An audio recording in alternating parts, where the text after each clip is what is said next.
director, and then I have 8 other individuals that work on different things for the tournament. I have a public relations guy who just happens to be Rick Schloss, Joe's son, and he's been doing a great job for us for 25 years. This is his 25th tournament that he worked on, and he's been doing a great job. But we have a receptionist, we have an office manager, we have a pro-am and charity coordinator, we have a marketing and hospitality coordinator, we have a sales manager, we have a gala coordinator that basically handles a gala that we put on that benefited the Marnock School for homeless kids. We've been doing that for several years now. We raise somewhere between $300,000 to $400,000 a year through that gala for that group. And then we have an accounting manager, and then we also have a marketing assistant that handles all our website and does everything that we do on our website. So it's a pretty small group of people, but we have a huge thing to do. And you know, one of the things that's interesting to me is when I talk to groups like this, I always get a question that says, what do you do the rest of the year? Well, it takes year-round planning to put on a major sporting event here in San Diego. But we also do other things throughout the year. We have other events that we help with. Rolf Bernurska has a charity event that we help run. We have the Century Club Matches, which is a competition between the top 12 club professionals here in San Diego against the top 12 amateurs. It's been going on 39 years. To tell you how close the competition is, we're going to have our 40th anniversary this year.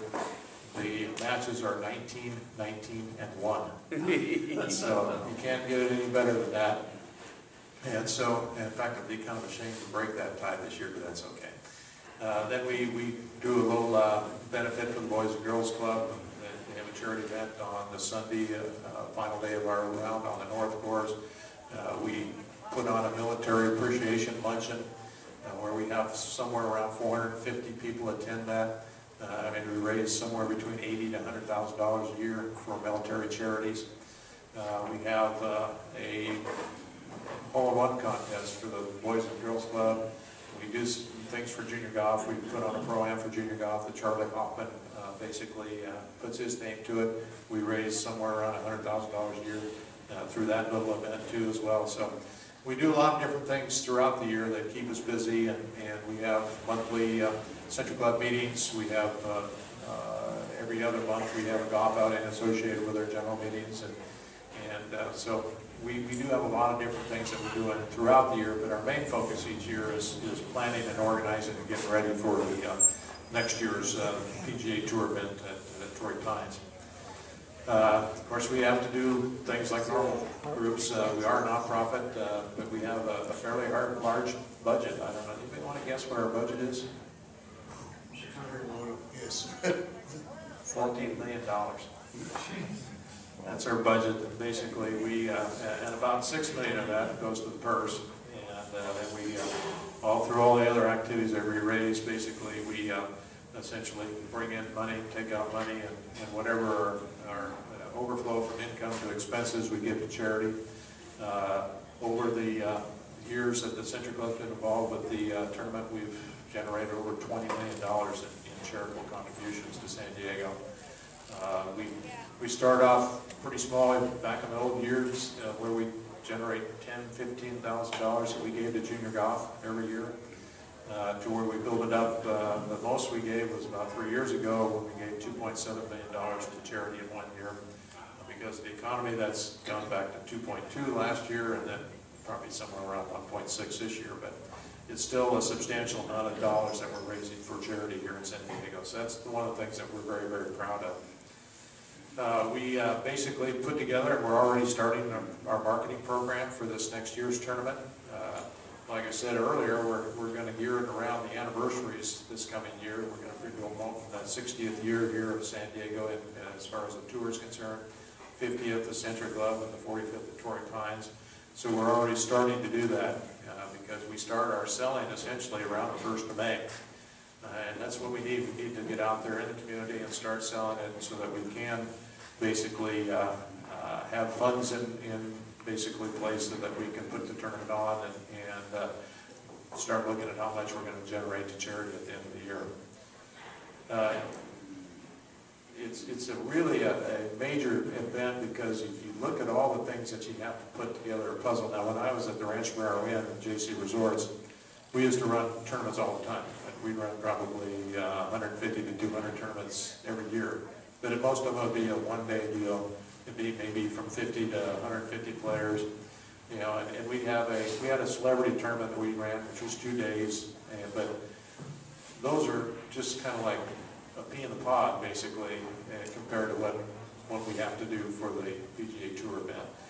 You know, when you have to think about, okay, I need for people to communicate with each other. I need marshals to communicate with each other. I need scorers to communicate with each other. I need to communicate with each other. I need security to communicate with each other. I need, you know, our staff to communicate with each other. We have 10 different groups that basically need to have some kind of communication. So we have to have handheld radios with 10 different signals, and we get these, and we get, I think we have somewhere around 450 different handheld radios that we use during that tournament week. We have to provide parking for about 20 to 25,000 cars during the tournament each day. So we have to have parking facilities. We've gone to where we used to be able to do most of it right there close to Torrey Pines, but as they developed that area there, they took away all of the extra dirt lots that we used to be able to park people with, and now we're down to, we used to have the glider port basically on the south end of the golf course, and that can handle somewhere in the neighborhood of about 2,000 to 3,000 cars. But we have to park a whole bunch of the cars. We do most of it at Qualicum now and at the horse park at Del Mar. So you have to find parking for everybody. You have to put up about 26 miles of rope and stake to keep basically the spectators, at a distance away from the tour players while they're out there. We have to provide security for not only for allowance of people coming into the tournament, but out on the golf course too as well. Players need security. We want to make sure we have a totally safe environment, and that's where part of what Gary does for us. And of course, Gary usually is packing when he's in our office, but I can't tell if he's packing today or not with those shorts on, Gary. Do you ever get any streakers running down the golf course? Well, in the 19 years I've been involved, that's one thing I haven't had to deal with yet. Although every year there's something new, it seems like. One of the things that I have, and if you guys want to have questions while I'm talking, that's fine, or I can save them before I get done. But one of the things that our staff does, and they're so great about this, I've found some just terrific people that work for the Century Club with me, and is that they're so organized and they manage their time so well, and they've got organizational manuals, checklists, timelines, things like that, that we don't have anything big or huge go wrong.